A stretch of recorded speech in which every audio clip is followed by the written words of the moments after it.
Well, you knew it was coming. I mean, it was pretty clear to most of us watching the Kyle Rittenhouse trial that ADA Thomas Binger, the Littlefinger guy, not the lunchbox guy, he was clearly politically motivated to try this case. If I remember correctly, he's the ADA, not the DA. There's a reason that the main dude probably didn't want to take this case. Thomas Binger wanted to make a name for himself. He wanted to, get the internet abuzz with all his little Sherlock Holmes pins and his Star Wars pins and his whatever pins that he put on every day. That was for the camera, obviously.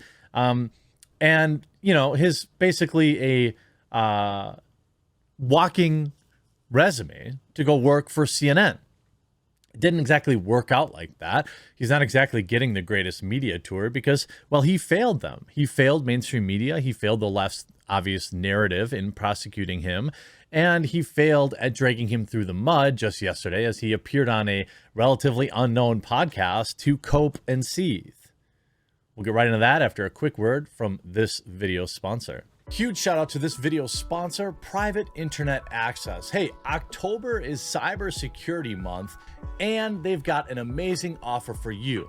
It's 2021. If you don't have a VPN yet, there are several reasons why you'll want to sign up today. One, you can browse anonymously. Keep your browsing habits to yourself. You can keep your data away from big tech so that they can't resell it. And you can access region-locked content so you can open up a whole new catalog of online content to enjoy, whether it's anime or movies that might not be available in your area. You can get at it using a VPN. And the VPN I use on my phone, my tablets, my PCs, and my laptops is Private Internet Access, and they've given an amazing offer. It's just $1.98 a month with 4 months free with a 3-year subscription. If you haven't signed up today, use my link in the description or pinned comment down below to get Private Internet Access today. If you don't have a VPN, make sure you get yourself protected before the end of the year, before their awesome discount goes away. Now, Real Clear Politics printed this breakdown of a long podcast that was just far too boring for non-law people to want to listen to. But Binger to Rittenhouse, if you are not man enough to own up to what you did, don't you dare say that rioters deserved to be deleted. Now, I don't think that Kyle Rittenhouse has ever said that. Again, just another hilarious lie from ADA Binger. I don't think Kyle ever said that he thought they deserved it. He is allowed to protect himself, and that seems reasonable to me. ADA Binger didn't say this to Kyle's face, did he?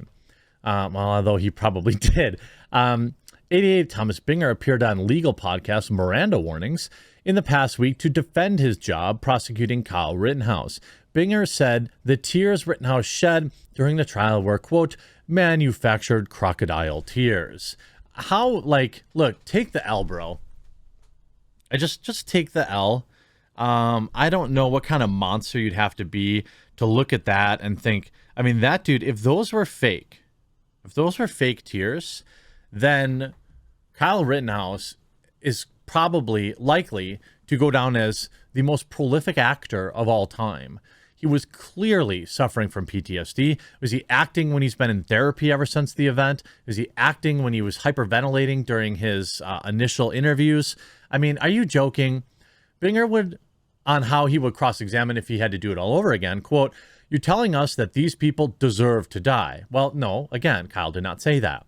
Well, here they are. Now look them in the eye, unflinching, and own what you did. If you can't, if you're scared, you're grossed out, you can't confront that, I think that says something about your conscience. Are you serious? What does it say? That a kid had to go through this ultra traumatic event, an event that even trained soldiers in the military come back and have trouble dealing with. This kid is not a trained soldier. He had to go through essentially a war zone. You're calling him, would you say that to a troop who had PTSD? Thomas? I think that if you're not man enough to own up what you did, then you don't dare come here and tell us that these people deserved it. Again, Kyle never said that. And you're legally justified to doing all this. Well, that's a different statement, isn't it, Mr. Binger? Kyle absolutely was justified in doing what he had to do to survive.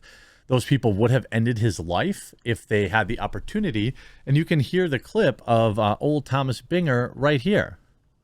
There was a time in which he started breaking down and crying, which I thought was unconvincing. I thought that it was prompted by his own selfish fear, or what he claimed to be his fear at that time, which I think is a less than sympathetic prompt for crying. So Thomas Binger, acting coach, world-renowned psychologist, is looking at a kid who has been diagnosed with PTSD, being forced to relive this event on the stand. And look, I understand that that's part of a criminal trial. I understand 100%. But you're looking at him have a complete, like, he starts hyperventilating, having a panic attack on the stand. And you're mocking him for that.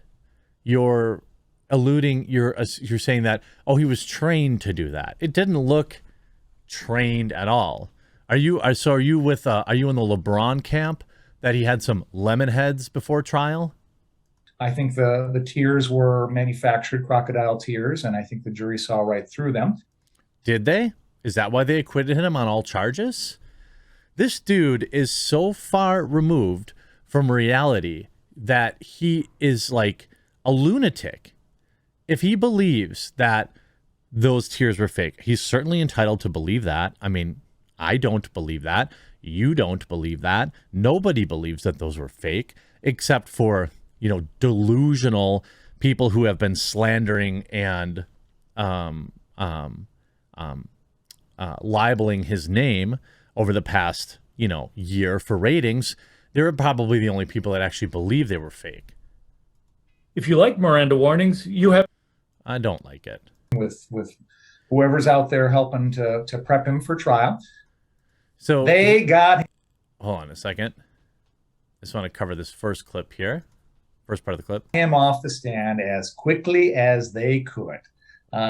Now, Binger suggests that they got Kyle off the stand as quick as they could. Well, they don't really control that, do they? He had to still endure your line of questioning, didn't he? I wasn't sure about him testifying. I still don't know if it was good or bad. I wasn't in that jury room. But what I can tell you, as a human, I saw his reactions on the stand, and they were absolutely 100% real. I mean, it's like, are you kidding me? Because they knew this is a kid they can only fill his head with so much coaching, and then it's going to break down. And after 5 or 6 hours on the stand. Yeah, 5 or 6 hours. So Thomas Binger, you had 6 hours on the stand. You had 6 hours to cross-examine him. You had 6 hours to crack the case, and you failed. Why? Because the case was fundamentally flawed from the beginning. Nobody thought that he was a vigilante. Nobody thought that he was crossing state lines, regardless of how often people... And there is one point during this podcast where two Bing Bong Fluffer Boy 2004, to his defense, he did correct the podcast host and say, no, he actually didn't cross state lines. But outside of that, this is like the ultimate cope and seethe session in front of literally nobody. And by the way, I don't think it's very professional for prosecutors to be going on podcasts and discussing their cases. But, Binger's kind of a disgrace in my state, so I guess it's par for the course for him.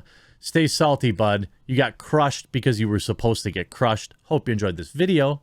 Remember to check out private internet access, and we'll talk to you again real soon.